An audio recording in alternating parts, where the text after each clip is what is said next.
Welcome to another episode of Convo Corner, where the people are given a platform to speak their mind, what troubles them, and to seek solutions to their questions. I am Mirabal Lydia.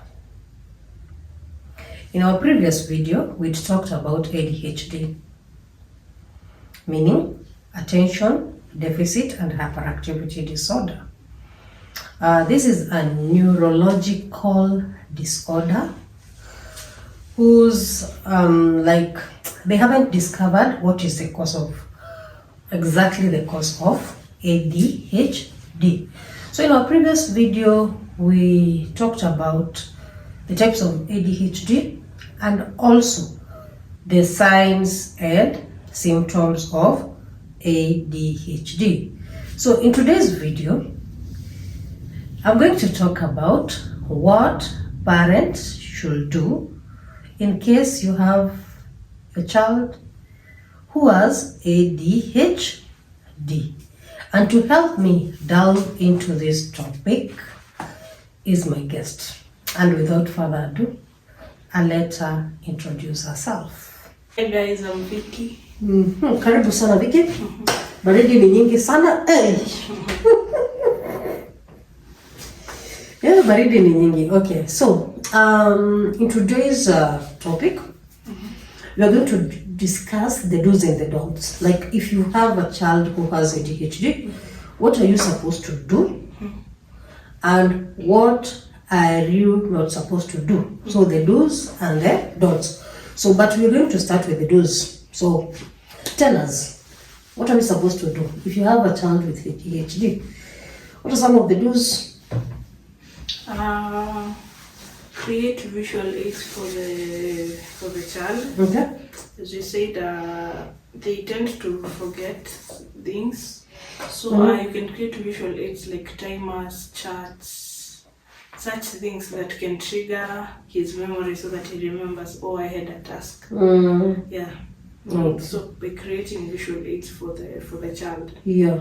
Maybe on the chart you can write at this time, do a certain task. Yes. And maybe if he has a timer, then when the timer goes off, then he looks at the chart, he'll know, oh, I'm supposed to do this at this time. Okay. Yeah, that one. It's true. Okay. And also, there is a saying that goes, may people perish because of lack of knowledge. Same case applies to when, example, you are a parent and you have a child who has ADHD and you don't know anything about ADHD. So how are you going to help this child? So the first things first, when your child maybe is diagnosed with ADHD, you're supposed to educate yourself more about ADHD so that you know what are the triggers, what are the signs and symptoms.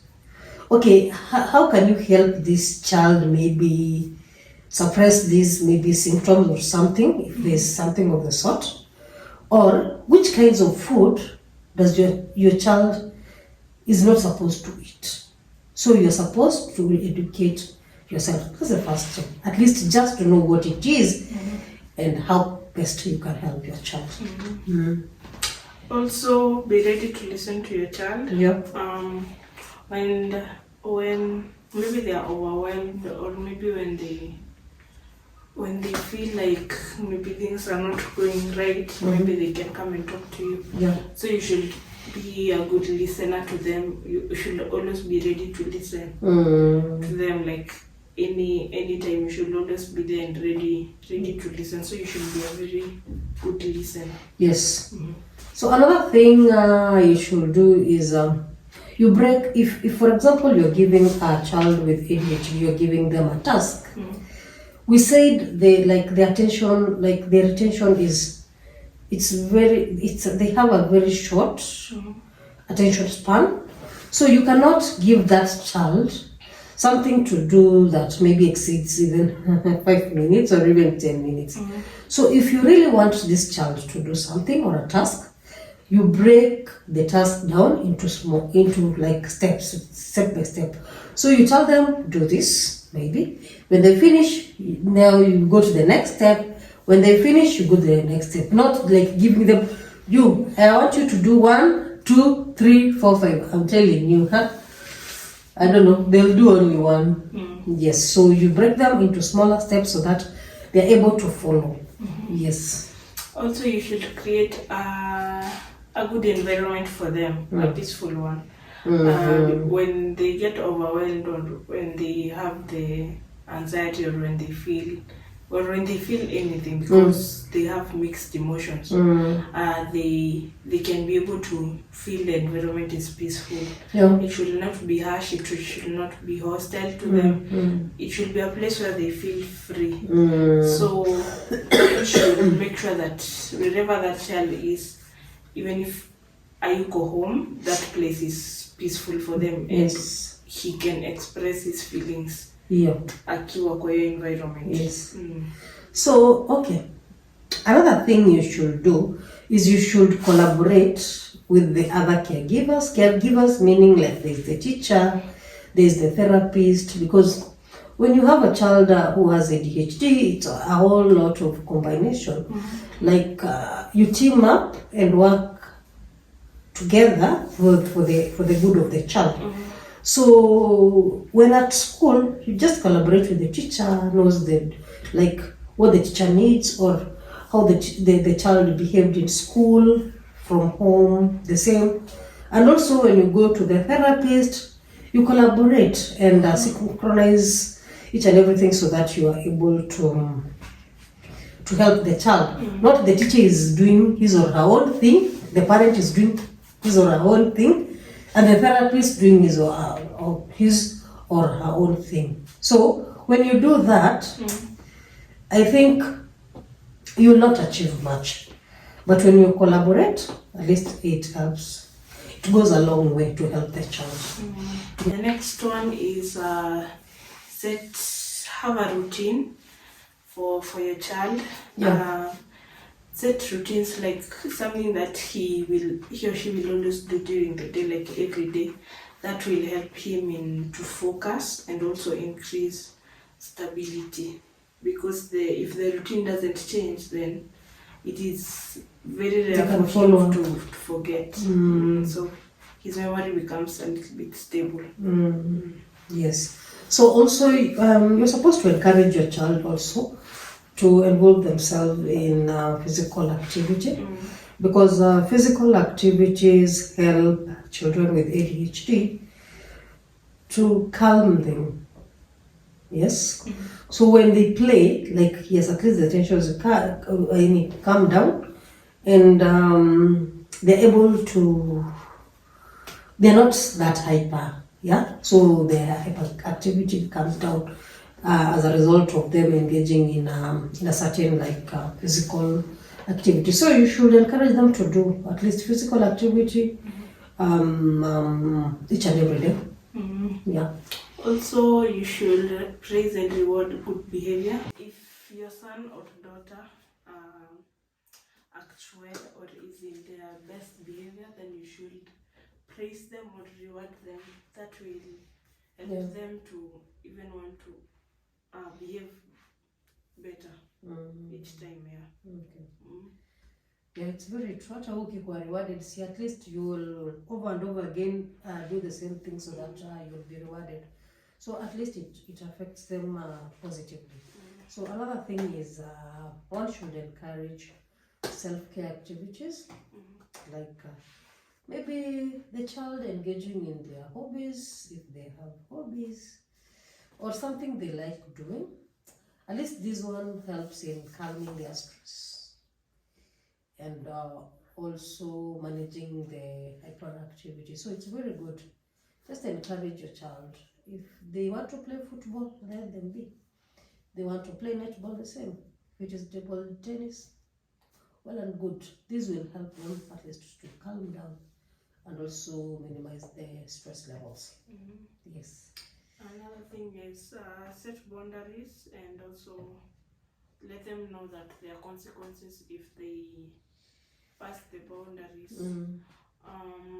Let them know that you don't want things to be done their way, you want things to be done your way. And if they don't do that, there are definitely consequences that have to be adhered to. And also you should have, in line with that also, communication, you should have clear instructions. Because children with ADHD don't assume that they know what they are supposed to do. Give instructions. If you want them to do task A, then B, then do whatever it is, assume like they know they have to do it. Unajua? So like the normal kid unajua like ati labda sasa sijui nipeane nini example gani. Like maybe afai kusimama juu ya meza. Okay, ama afai kupanda juu ya TV ama afai, you know, like zile tu vitu zenye unaona kama like anafaa kuwa anajua, assume, just let them know that I don't like when you do this, I don't like when you do this, when you do this is okay. So have those clear instructions so that these children can be able to follow through. Yes. So I think we've kind of exhausted like most of the points about the do's, what parents with children with ADHD should do. And as I said earlier in our previous video, for those people who have not watched it, kindly go and watch. We defined what ADHD is. We gave out the types of ADHD and also the signs of symptoms of ADHD. So next we are going to look at the don'ts. Like you as a parent who has a child with ADHD, what are you not supposed to do? Yes. Let us look at the don'ts. Now we looked at what you're supposed to do. Vicky, we have looked at what a parent with a child with ADHD is supposed to do. Now I want us to look at the don'ts, like what are you not supposed to do as a parent who has a child who has this condition? Okay, first of all, you should not blame yourself because it was not a choice that you made. Yeah. Because if it was a choice, then no one would choose such a choice, actually. So you should not blame yourself. You should accept the kid and just know that it happened and it happened.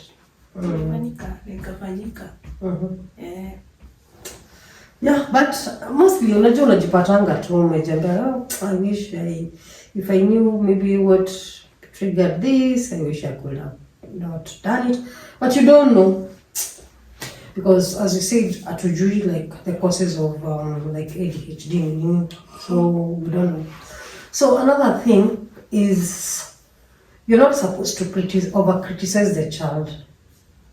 Yeah, as over criticizing the child may lower their self-esteem and affect them, because they may choose even not to try anything because of being criticized now and then. So at least, yeah, just have positive vibes, encourage the child, even if they've done something wrong, then at least correct them in a good way, that they not see it as criticism. Yes. So at least they may be able to try again and again and better themselves. Yeah. Another thing, you should not micromanage them. You should let them do things on their own. Just give them tasks and let them do. Not try showing them how it is done.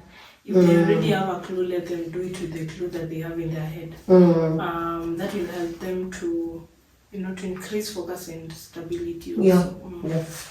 And also, don't overload them with tasks. As we say that the children with ADHD, they have a very short attention span. So overloading them with a lot of tasks definitely means that there are a lot of tasks that they're not able to accomplish, or they're not going to do as per instructed. So at least do in bits, in smaller steps. This one will help them at least accomplish the task, and also feel good about themselves. Another thing is you should not label or stigmatize the child. You should not like you should not like keep mentioning, maybe I would say that he's disabled maybe when the child is around, you know, or put a label on him like he's, yani unajua venye mtu anakuwa amelabeliwa huyu mtoto ako na shida. Don't know why Kenyans we have that problem. So especially when the child is around, because that will lower their self-esteem. You should just treat them as other kids. So do not label or stigmatize them. Most parents who have children with disability, they think so much about the child and neglect their self-care, you know. Like they don't put their mental health on check. They don't put their physical health on check. Because most of the time, they're just focusing on this child who has a disability. But do not neglect self-care. It's very important. Check on your mental health, check on your physical health. At least when you're mentally stable and physically, you'll be able to help this child to achieve so much. When you're not mentally stable or physically, you're not, you don't have the capacity to. So it's very good to check on yourself too. Yeah. Another thing is you should not like fully rely on medication. Remember that these conditions, sometimes you might be told to buy some medicines, maybe to balance the hyperness or anything, but you should not like fully, you know, depend on the medication. You should also, you know, combine maybe with therapy, food, nutrition, stuff like that, counseling. So do not like rely on medication and just let it be. Just live. You should also bring in other things. And there's also one thing that I also want to emphasize is parents, stop comparing your kids, you know, because even if like you have maybe a support group, and this support group is maybe for parents with children with ADHD, and then now you see that a certain child is able to accomplish 1, 2, 3, and now you want to compare that child with your child. You should know that your child is unique, and they have different abilities. The way we say that ADHD, the need varies, like the severity varies. Also, what they can do varies from one person to another. Even the able ones, you know, what you can do, maybe you can't. What I can do, you can't. So, like, we just stop comparing the kids. Let them be their own. Just, like, see them as unique as they are and accept them like that. Another don't is that you should reduce or limit screen time, because a lot of screen time usually exacerbates the ADHD symptoms. Oh, so you reduce the screen time, the time this child maybe uses the phone, watches television, plays games. Yeah. So another thing is don't overlook other mental issues, because ADHD can, it's not like a must, but can come with other mental issues. So it's good to keep on checking or to keep on going to the therapist, such that even if there's anything apart from ADHD, there's another maybe mental health issue, then it can be dealt with. Yeah. So at least it's good to keep on checking on the mental health perspective. Yes. So that if there's a certain issue that needs maybe a therapist, a counselor, it will be well taken care of. I think up to this point, like we've kind of exhausted most of the points. Vicky, we have? Yeah. Okay. Now, I want us to I want to say thank you for our subscribers. Thank you for being with us. And if you're not a subscriber and you've been with us for the first time, kindly make sure that you subscribe and put on that notification bell so that each and every time we upload a video, you'll be amongst the first people to be notified. So thank you very much, and keep watching, keep sharing these videos, so that these informative videos, so that they can reach a wide range of people. And then at least knowledge is power. Knowledge, it is indeed power. So, and also, if you have not checked out our previous video about ADHD symptoms and also the types of ADHD, kindly go and check it out so that it flows with now this one that we have given you, the do's and the don'ts for the parents who have children with ADHD. So until the next one, it is bye.